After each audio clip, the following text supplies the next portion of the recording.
Imagine that it's a Sunday morning, you're walking down the street with your family, you're going to church, it's sunny, the birds are chirping, and then you come across this huge image on a wall. This image is a graffiti picture of a half-naked woman. You might stop and think to yourself, this is so inappropriate, or this is unfitting. Why would someone vandalize public space? Well, what if I told you that the person that made this image was Leonardo da Vinci or Michelangelo? Would you still consider it to be vandalism, or would you consider it to be art?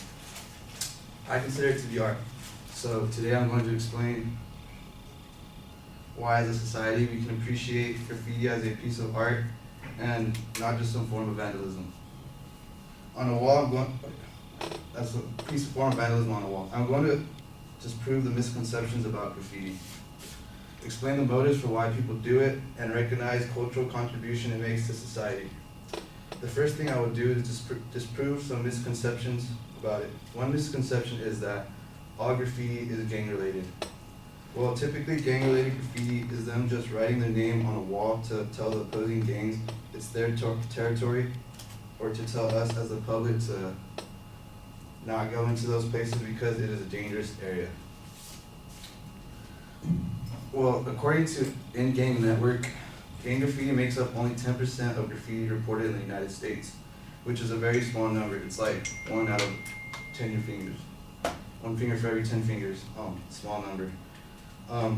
Another misconception is that graffiti is illegal everywhere. Well, in 2009, the Brazilian government passed law 706/07, making graffiti legal if it's not done on city property or historical grounds.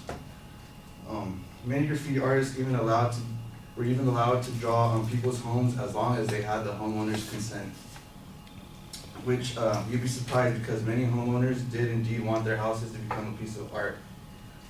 Graffiti is also legal in nearby Venice Beach, Paris, France, and Zurich, Switzerland. So now that you know that only 10% of graffiti is gang-related, who creates the other 90% of graffiti and what are their motives? According to the history of graffiti website, graffiti has existed since ancient times. For example, we have seen Native American tribes draw their cultural stories on wood, cultural stories on caves, and the graffiti of ancient Rome would mock politicians, declare one's love for someone, or were meant to evoke a response from someone. What all this expresses is the notion that they were here and that they made a literal mark on the world. So that will lead into modern graffiti, where teens would typically do the same by drawing in some image with a spray can with the message of commercialism or capitalism, and leaving their street name so they could receive all the credit. And everyone knows that they were there. This now brings me to my last point, which is how graffiti can give cultural contributions to society. Nowadays, graffiti is being treated like regular paintings. Modern graffiti is being acknowledged and recognized as an art, as it has been exhibited in museums and art galleries across the world.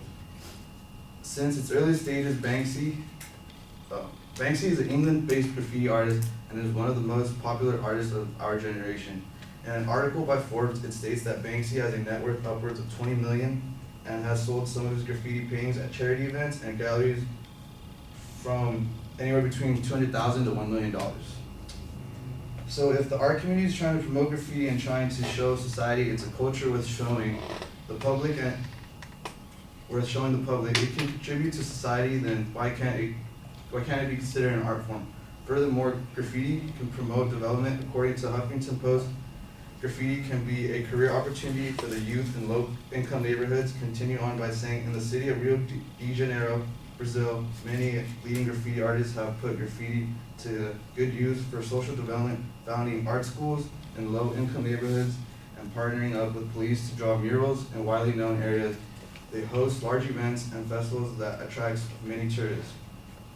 If graffiti can be used to improve a community as a way like it does in Brazil, then it should be considered valuable like all other forms of art.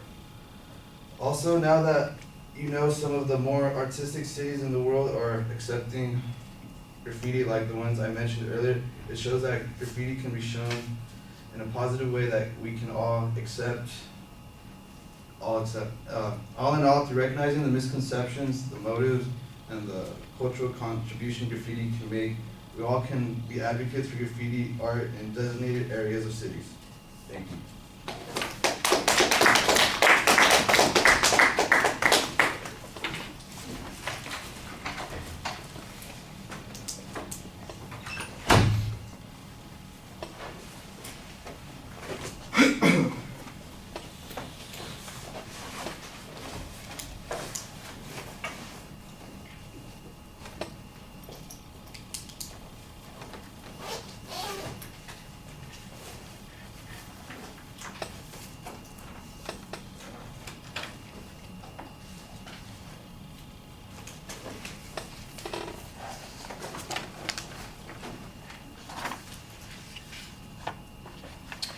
So Dustin, what did you think of the speech? So I like the beginning part where you use an example of us walking down the street, looking at the graffiti, giving us a visual representation like in our heads. Second, you stood still, but you read most of your cards. So second still's like, I guess it's okay, but you read your cards. Third, your transition words were okay. You really went to the next subject smoothly, and overall, it's a good presentation. All right.